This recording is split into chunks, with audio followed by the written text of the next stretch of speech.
Akibatnya, 23 kru kapal yang sempat bertahan hidup harus meregang nyawa lantaran kekurangan oksigen karena tidak segera diselamatkan.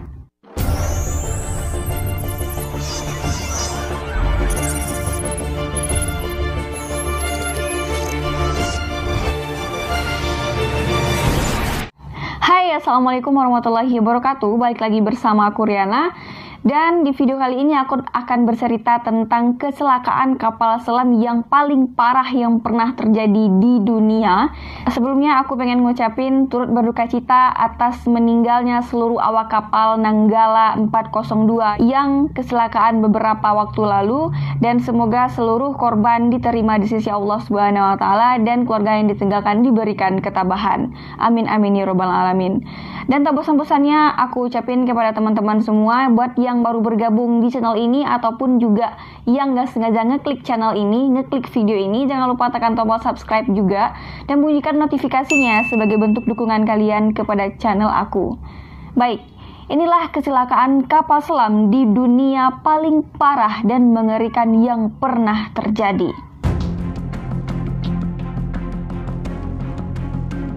Pertama, USS Tracer SSN 593. USS Tracer SS593 adalah kapal selam nuklir terkemuka yang ditugaskan pertama kali pada tanggal 3 Agustus 1961. Di tanggal 10 April 1963, kapal selam USS Tracer SSN593 mulai melakukan uji coba menyelam sekitar 220 mil di timur Chapecot, Massachusetts. Kapal selam USS Skylar atau ASR-20 yang mendampinginya menerima komunikasi yang kacau hingga akhirnya komunikasi terputus. Sebanyak 129 awak dan personil kapal di dalamnya tewas. Dan kecelakaan kapal selam ini menjadi insiden paling mematikan kedua yang pernah tercatat. Berdasarkan penyelidikan, kapal selam USS Tracer SSN593 mengalami kegagalan pipa, kehilangan daya dan ketidakmampuan untuk meniup tangki pemberat dengan cukup cepat agar tidak tenggelam.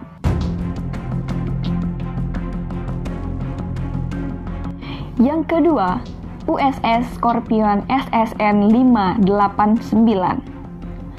Insiden kapal selam ini juga menimpa kapal selam bertenaga nuklir, yaitu USS Scorpion SSN 589. Kapal selam Angkatan Laut Amerika Serikat ini mendapatkan tugas pertamanya pada tanggal 29 Juli 1960. USS Scorpion SSN 589 mulai mengikuti pelatihan untuk penempatan di Laut Mediterania dari bulan Februari hingga Mei 1968. Scorpion kemudian mengamati aktivitas Angkatan Laut Uni Soviet di Samudra Atlantik di sekitar Pulau Azores sebelum kembali ke Naval Station Norfolk. Kapal selam Scorpion berusaha untuk mengirim lalu lintas radio ke Naval Station Rota, dan isi pesan tersebut menyatakan bahwa kapal selam Scorpion mendekati kapal selam Soviet dan kelompok penelitian untuk memulai pengawasan. Namun, hingga 22 Mei 1968, USS Scorpion SSN 589 tidak pernah kembali ke Naval Station Norfolk. Hingga akhirnya pada 5 Juni 1968, kapal selam Scorpion dinyatakan hilang bersama dengan 99 awak kapal di 643 km barat daya Pulau Azores. Dan tepat pada tanggal 31 Oktober 1968, Kepala Operasi Angkatan Laut mengumumkan bangkai Scorpion telah ditemukan pada 400 mil barat daya Azores di lebih dari 10.000 kaki air. Meski bukti-bukti kapal ditemukan, namun penyebab pasti hilangnya Scorpion tidak dapat dipastikan sampai sekarang.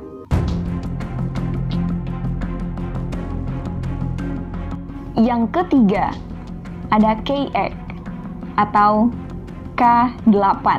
Oke, KX ini adalah kapal selam bertenaga nuklir milik Uni Soviet juga dengan tipe November Class Submarine.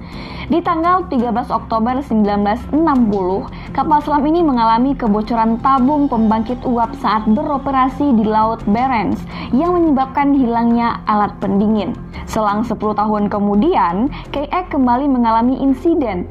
Kali ini berupa kebakaran di 2 kompartemen pada tanggal 8 April 1970. Kapten kapal sempat memerintahkan seluruh kru kapal untuk meninggalkan kapal begitu kapal penyelamat tiba, dan tepat di tanggal 12 April 1970, sebanyak 52 awak kapal yang kembali masuk ke KX untuk menyelamatkan kapal tewas karena keracunan karbon dioksida, dan kapal selam tersebut kemudian tenggelam di Teluk Biscay setelah air membanjiri permukaan kapal dalam situasi badai.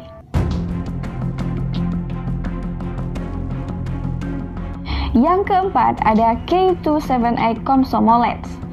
Kapal selam ini memiliki desain canggih proyek 685 yang banyak melibatkan sistem otomatis, sehingga tidak memerlukan banyak awak kapal untuk mengoperasikannya.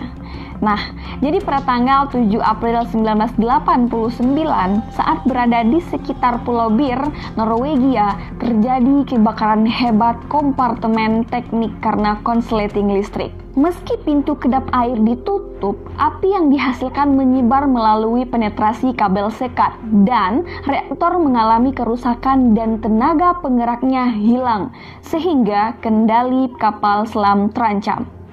Kapal sempat muncul ke permukaan selama 11 menit setelah kebakaran terjadi.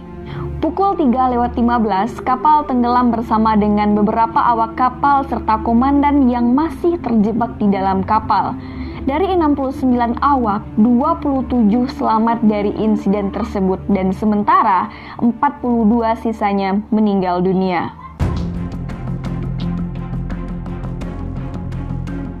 Yang kelima, ARA San Juans atau ARA San Juans. ARA San Juans merupakan kapal selam diesel listrik milik Angkatan Laut Argentina. Di awal November 2017, kapal selam ini telah selesai latihan permainan perang dan hendak kembali ke markasnya di Mar del Plata. Namun, sejak hilang kontak pada 15 November 2017, diluncurkanlah operasi pencarian dan penyelamatan pada 17 November 2017. Dan berdasarkan keterangan Angkatan Laut Argentina, kapten kapal selam sempat melaporkan konsleting listrik pada sistem baterai kapalnya. Berapa hari kemudian, terdengar suara ledakan dari bawah laut tidak jauh dari lokasi terakhir ARA San Juans tersebut sebelum dinyatakan hilang. Sayangnya, bangkai kapal selam ini ditemukan 1 tahun kemudian di kedalaman lebih dari 800 meter di Samudra Atlantik. Bangkai kapal ARA San Juans yang ditemukan telah hancur jadi beberapa bagian sepanjang 11, 13, dan 30 meter. Dan kecelakaan kapal selam ARA San Juans menewaskan seluruh awak berjumlah 44 orang.